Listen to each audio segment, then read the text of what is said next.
Ouais, tout a commencé à disparaître. キャメロットへの道が閉ざされたんだ。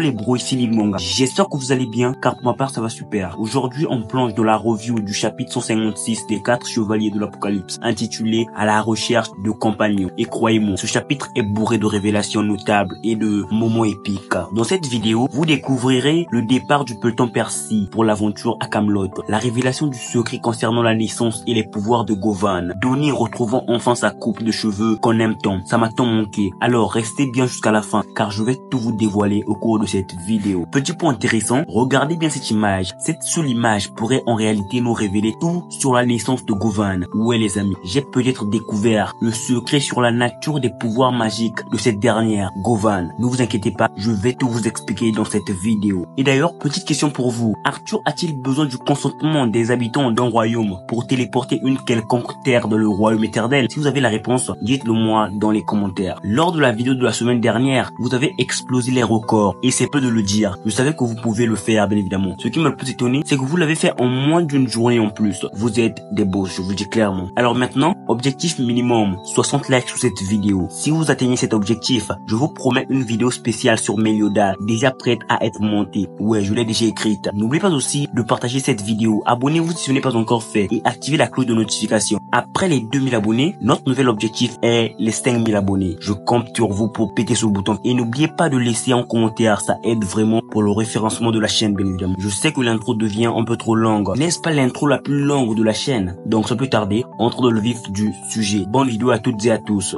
Le chapitre commence avec Elisabeth et Meliodas dans leur chambre, se préparant à dormir. Ils parlent de Merlin et Elisabeth se demande à quoi elle peut bien penser en ce moment. Meliodas, tout en se rappelant leur longue amitié avec Merlin, admet qu'il ne sait toujours pas ce qu'elle a en tête. Elle reste un mystère même pour lui. On apprend ensuite que Merlin ne sert plus Arthur. Oh, quelle nouvelle! Le rapport affirmant qu'elle était encore à son service était faux. Nous avons ensuite un fait qui nous emmène à réfléchir sur la question suivante. Merlin a-t-elle quitté Arthur à cause de son comportement envers les races non humaines après être devenu le roi du chaos, ou est-ce qu'elle l'a quitté avant son changement? Car Elisabeth pense que ce serait un choc pour Merlin de voir Arthur maintenant. Cela suggère que Merlin pourrait avoir quitté Arthur bien avant qu'il ne change radicalement. Mais attention, ce ne sont que des suppositions et rien n'est certain à 100%, surtout venant du royaume de Lyonesse. Meliodas met ensuite en avant l'importance de Merlin en déclarant qu'ils ne comprennent pas encore complètement ce qu'est Camelot et ajoute que si Merlin, avec sa sagesse et ses capacités magiques, était avec eux, il trouverait très certainement un moyen de surmonter cette épreuve périlleuse. Et là les amis, nous avons une page ultra badass de Merlin. Elle est assise sur une chaise en bois semblable à un trône, avec une main sur la joue un peu comme Arthur. Mais ce n'est pas tout. Autour d'elle, on remarque 3 orbes étranges,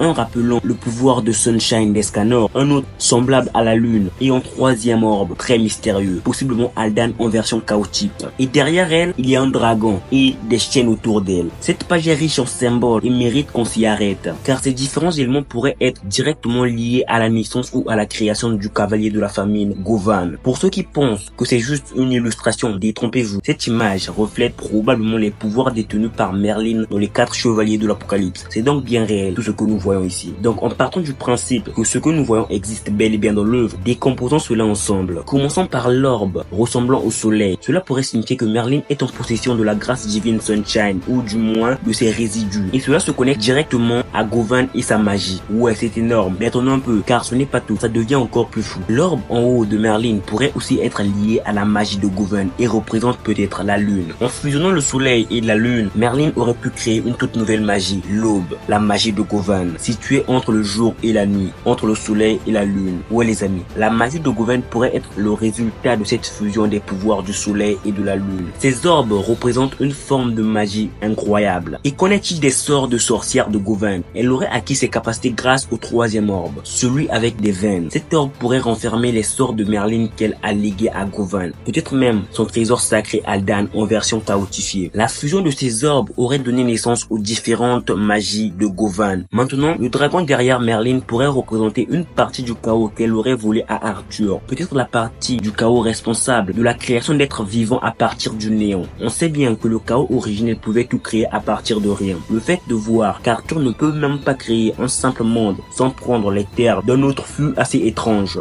Et donc, expliquer ce fait par Merlin ayant volé cette partie du chaos à Arthur serait, je pense, assez cohérent. Car avant, dans Nanatsu no Taizan, après qu'Arthur soit devenu l'hôte du chaos, il avait pu créer un être vivant à partir de rien. Et donc, comment ne peut-il pas créer un monde à partir de rien? Ce fait est donc ce qui me pousse à croire que Merlin aurait volé ce fragment du chaos. Ce fait explique aussi, je pense, pourquoi Arthur ne peut pas vraiment créer la vie dans son royaume, comme montré par les créations de Camelot. Et elle aurait pu utiliser ce pouvoir pour créer un être vivant, peut-être même Govan. Et donc, passons à une théorie encore plus folle. Avant de quitter Camelot, Merlin aurait pu essayer d'extraire le chaos du corps d'Arthur en voyant ce qu'il était devenu. Cela pourrait signifier qu'elle connaissait son changement et aurait essayé de le sauver. Mais elle n'a pu extraire qu'un petit fragment représenté par le dragon derrière elle. Ce fragment pourrait permettre la création de vie nouvelle. Merlin aurait été capturé non pas par Arthur, mais par la Dame du Lac. Dans les légendes arthuriennes, Merlin est capturé par la Dame du Lac. Toutes deux sont de grandes sorcières, mais la Dame du Lac, avec l'aide d'Arthur, aurait pu sceller Merlin dans une tourbette vide. Ou même sans l'aide d'Arthur, car elle est quand même la prêtresse du chaos. Cela pourrait être représenté par les chaînes autour d'elle. Et aussi, ça serait directement relié au fait que Varghese mentionne une sorcière enfermée dans une tour. Et cette sorcière serait bien évidemment Merlin. Avant donc sa capture, Merlin aurait utilisé le fragment du chaos qu'elle a extrait d'Arthur pour créer un bébé, Govan.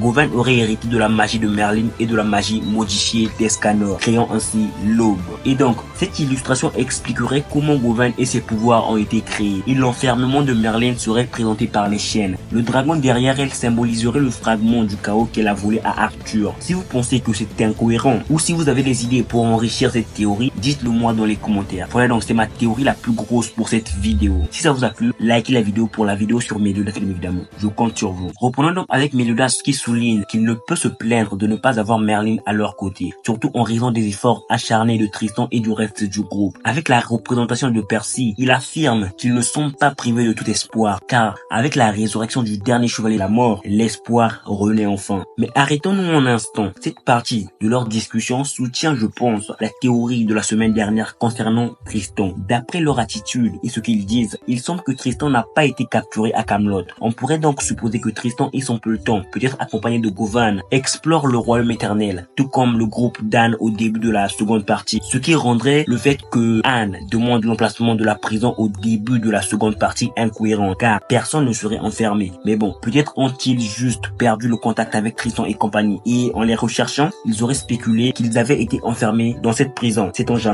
Nous revenons ensuite dans la ville de Lyonesse, où les membres du peloton Perceval festoient. C'est le jour du festival de la récolte, un événement annuel qui apporte de la joie malgré les difficultés. La vie à Lyonesse est devenue difficile avec la perte des routes commerciales et des champs. Mais ces moments de fête permettent aux habitants de garder le sourire. Ouais, sinon ils flancheront, bien évidemment. Nazian exprime qu'ils ont une grande responsabilité et doivent agir rapidement. Anne demande si tout cela n'est pas de la faute de Perceval, faisant référence à sa mort dans le royaume démoniaque. Nazian répond qu'il ne pense pas que Perceval soit fautif, mais il y a un mais. Vous voyez bien là où je veux en venir, putain. Donnie, quant à lui, est heureux de voir que malgré les changements apparents de Percy, Nazian, quant à lui, reste le même. Mais Anne remarque que Nazian a aussi changé. Même si ce n'est pas évident au premier coup d'œil, elle le remarque. Et ensuite, elle le remercie d'avoir ramené Perceval parmi les vivants, se sentant redevable envers lui. Nous avons même eu une petite case avec Nazian repensant au moment où Perceval était revenu à la vie, avec évidemment son sauvetage, putain. Et après avoir pensé à cela, il rougit. Perçu avec les différents événements, je pense que Nazian devient plus une meuf, putain. Puis, nous voyons Donnie et Percy. Donnie, maintenant assez âgé pour boire de la bière, s'en donne à cœur joie en observant Percy qui tente de gagner un prix pour ses amis au concours de tir à l'arc. Percy se prépare à tirer et quand il lâche la fléchette, il ne gagne pas vraiment. En fait, il coupe accidentellement les cheveux de Donnie, lui redonnant cette coupe mémorable au début de la série. Un moment hilarant qui montre que Percy reste le même. Donnie furieux veut se venger et Percy fouille du mieux qu'il peut. C'est une scène pleine d'humour qui rappelle les moments légers et amusants de la série, ce que j'ai en soi kiffé, putain. Puis soudain, un tremblement de terre secoue tout Lyonesse, bouleversant ses habitants. Percy, en voyant Anne et Nazianne tomber,